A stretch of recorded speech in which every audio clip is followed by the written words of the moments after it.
Shri Vijapura વિદ્યાસંકુલ Siddhsar online education system ધોરણ 10 વિષય વિજ્ઞાન અને ટેકનોલોજી. હું છું પ્રકાશ વાછાણી, આપનો વિજ્ઞાન શિક્ષક. મિત્રો, આજ સુધીના આપણા 3 લેક્ચરની અંદર આપણે આટલા મુદ્દાઓ ઉપર પ્રકાશ પાડેલો છે કે પહેલું, પ્રકાશ એટલે શું એને સમજ્યા, પ્રકાશનું પરાવર્તન અને તેના નિયમો જોયા, અરીસા દ્વારા થતા પરાવર્તનને સમજવા માટે અરીસાના પ્રકારો જોયા, સમતલ અરીસાથી મળતા પ્રતિબિંબના ગુણધર્મોનો અભ્યાસ કર્યો અને સમતલ અરીસાનો ઉપયોગ જોયો, ગોળીય અરીસાઓના પ્રકાર જોયા, તે અંતર્ગત અંતર્ગોળ અને બહિર્ગોળ અરીસાને સમજવાનો પ્રયત્ન કર્યો, અરીસાના સંદર્ભમાં પારિભાષિક શબ્દો જેવા કે ધ્રુવ, વક્રતા કેન્દ્ર, વક્રતા ત્રિજ્યા, મુખ્ય અક્ષ, મુખ્ય કેન્દ્ર, કેન્દ્ર લંબાઈ, દર્પણમુખ વગેરે શબ્દોને સમજ્યા. પ્રતિબિંબો માટેની કિરણાકૃતિ માટે 4 પ્રકારના આપણે કિરણો લઈ શકીએ અને તેના દ્વારા કિરણાકૃતિ રચી શકીએ એ સમજ્યા. અને અંતર્ગોળ અરીસા વડે મળતા જુદા જુદા સ્થાને વસ્તુને રાખીને પ્રતિબિંબનો આપણે અભ્યાસ કર્યો અને અંતર્ગોળ અરીસાના ઉપયોગો જોયા. આજના આપણે આજ લેક્ચરની અંદર બહિર્ગોળ અરીસા વડે રચાતા પ્રતિબિંબોનો અભ્યાસ કરીશું અને બહિર્ગોળ અરીસાનો ઉપયોગ જોશું.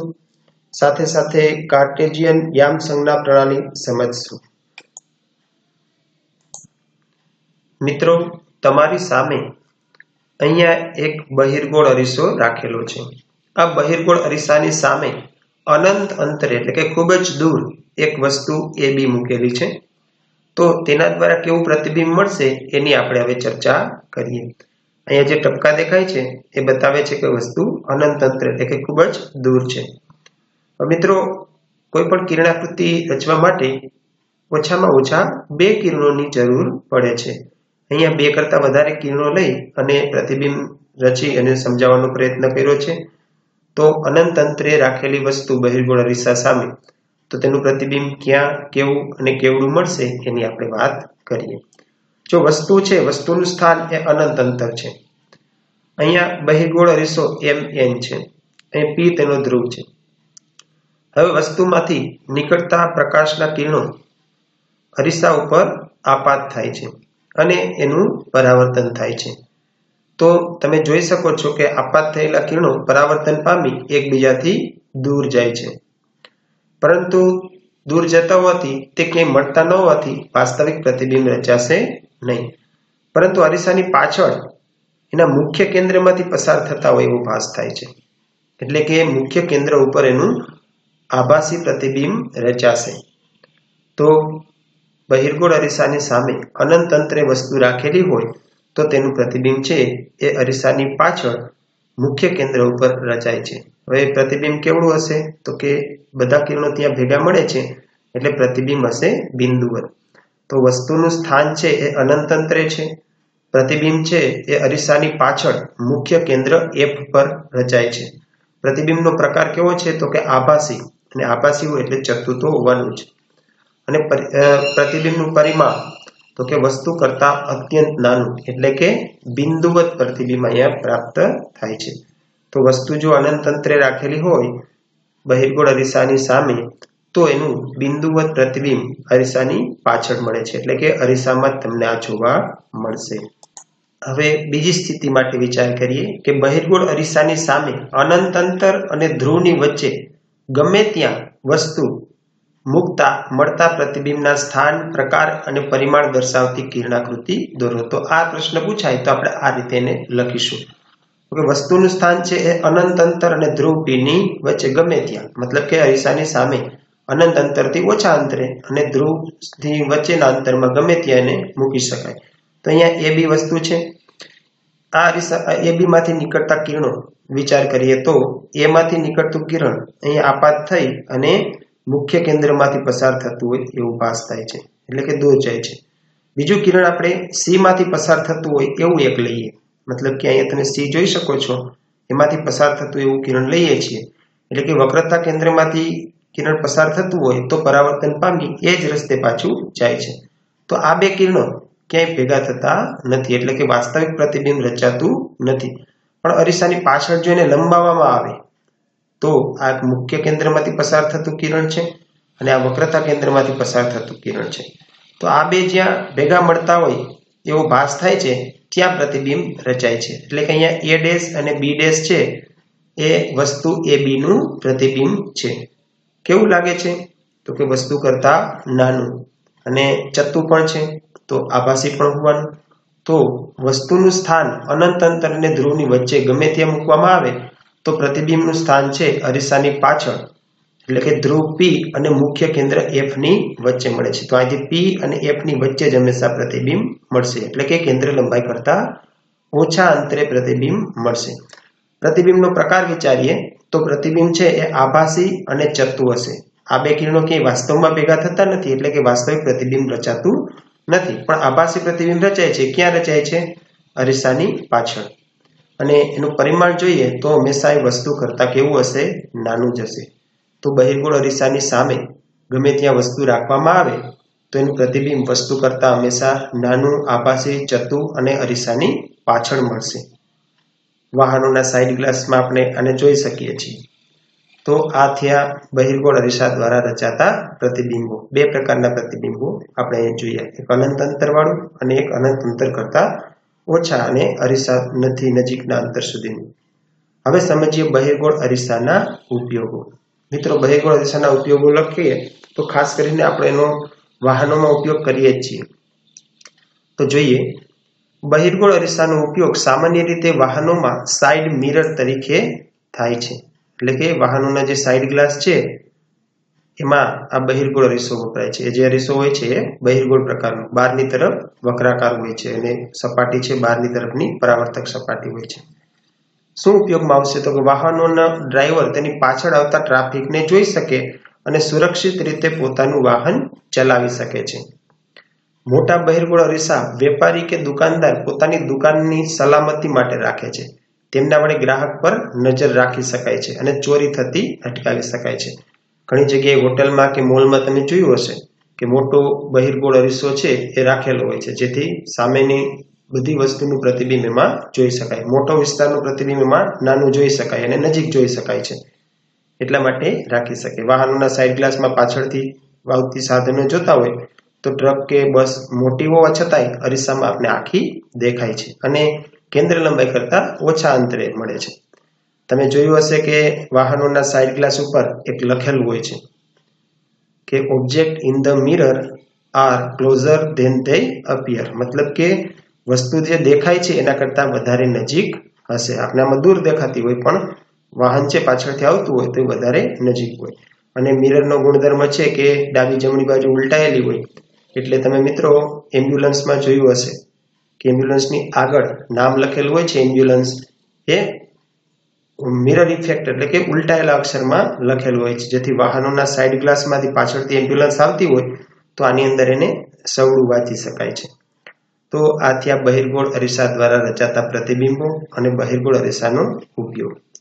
મિત્રો, આપણે ત્રણેય પ્રકારના અરીસાનો અભ્યાસ કર્યો. સમતલ અરીસા વડે જેવું પ્રતિબિંબ મળતું હતું એવું પ્રતિબિંબ અંતર્ગોળ અરીસા વડે મળતું નહોતું કે બહિર્ગોળ અરીસા વડે નહોતું મળતું. સમતલ અરીસા વડે આભાસી, ચત્તુ અને વસ્તુ જેવડું જ પ્રતિબિંબ મળતું હતું.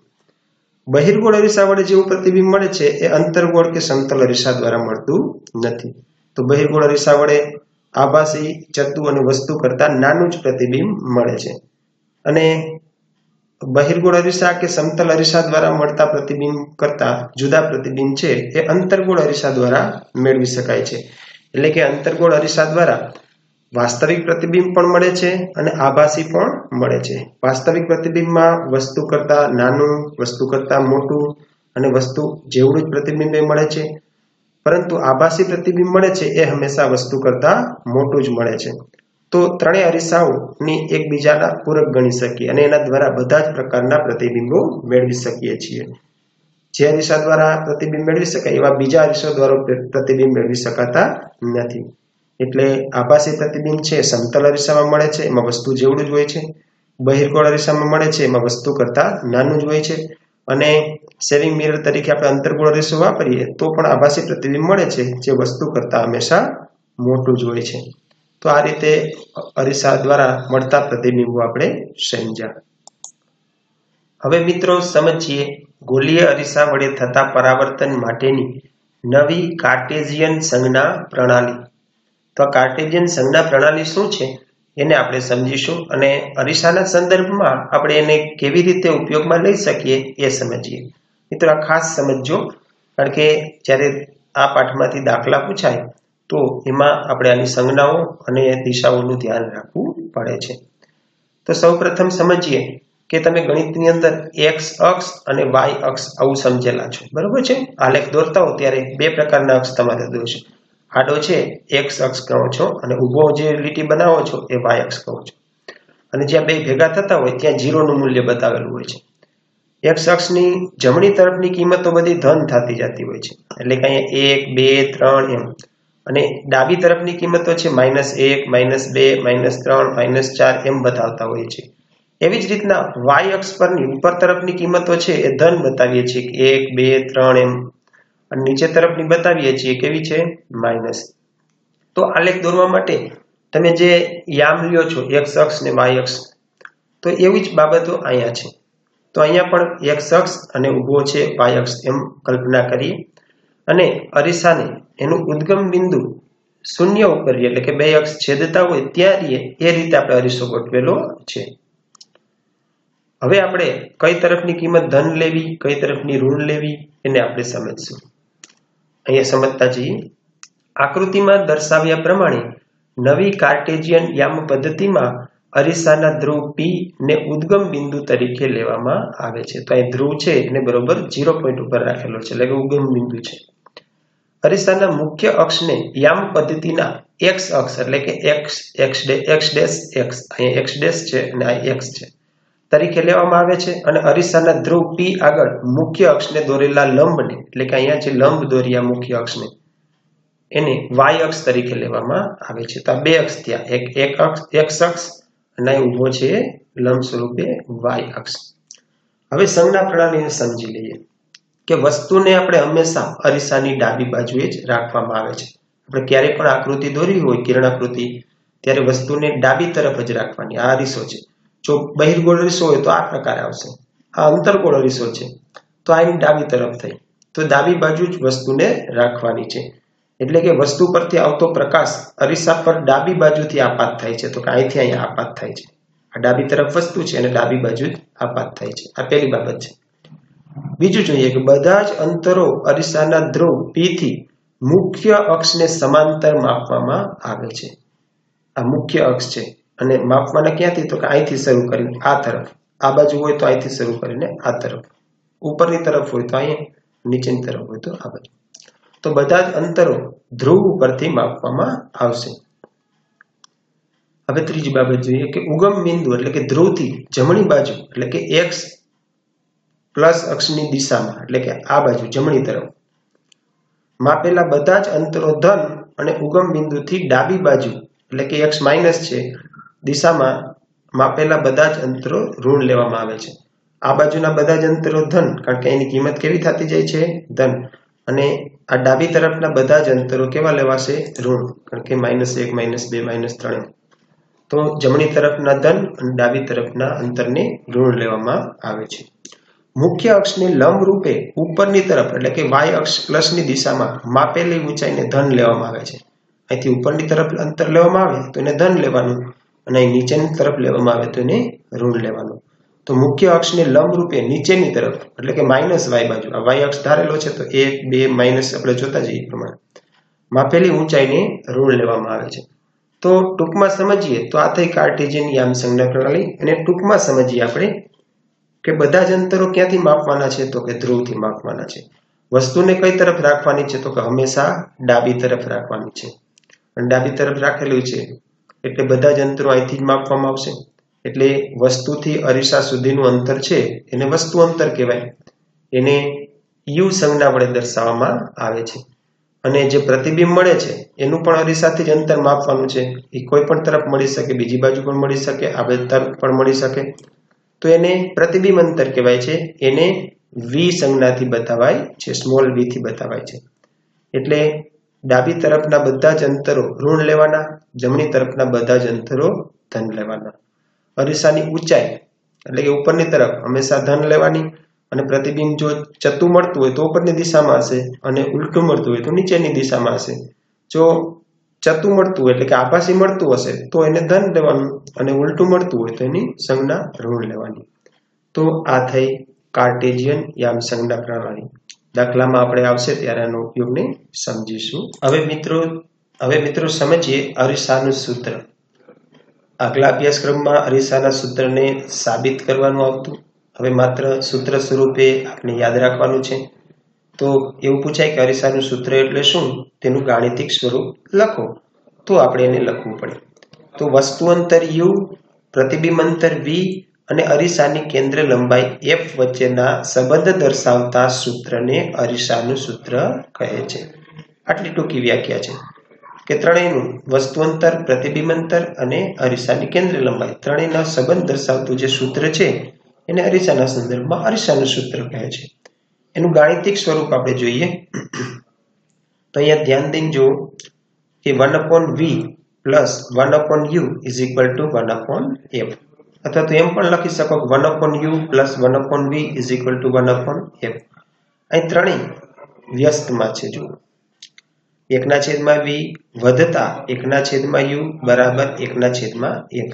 તો u છે વસ્તુ અંતર છે, v છે પ્રતિબિંબ અંતર છે, અને f છે અરીસાની કેન્દ્ર લંબાઈ છે. દાખલામાં જ્યારે આનો ઉપયોગ કરવાનો આવશે ત્યારે કોઈ પણ બે માપ આપેલા હશે તો આપણે ત્રીજું માપ છે એને સરળતાથી શોધી શકીશું. તો તમારે આ અરીસાના સૂત્રનું ગાણિતિક સ્વરૂપ યાદ રાખવાનું છે. વચ્ચેની નિશાની ખાસ યાદ રાખશો, કારણ કે લેન્સનું સૂત્ર આવશે ત્યારે સૂત્ર તો આ જ હશે પણ આમાં નિશાની ફરી જશે. બરોબર છે મિત્રો? તો આજે આપણે બહિર્ગોળ અરીસા દ્વારા રચાતા પ્રતિબિંબો સમજ્યા, કાર્ટેશિયન યામ સંગ્રહ પ્રણાલી સમજ્યા અને અરીસાનું સૂત્ર સમજ્યા. મિત્રો વારંવાર રિવિઝન કરજો. કંઈ ન સમજાય તો મને રૂબરૂ કોન્ટેક્ટ કરી અને પૂછી શકો છો. અને મિત્રો જે હોમવર્ક આપીએ છીએ એ આપણે તમારે એક વીકની અંદર આપણા 3 તાસ આવે છે. તો શનિવારનો જે તાસ આવે એ પછી રવિવાર સુધીમાં તમારે કરી અને અપલોડ કરવાનું. બરાબર? દરેક પીરિયડે અપલોડ કરવાનું નથી. ભલે એમાં હું PDF મૂકું છું, પરંતુ 3 તાસ પૂરા થાય ત્યારે એક સાથે જ એનો ફોટો પાડી અને એની PDF બનાવીને અપલોડ કરશો. સરસ, આભાર.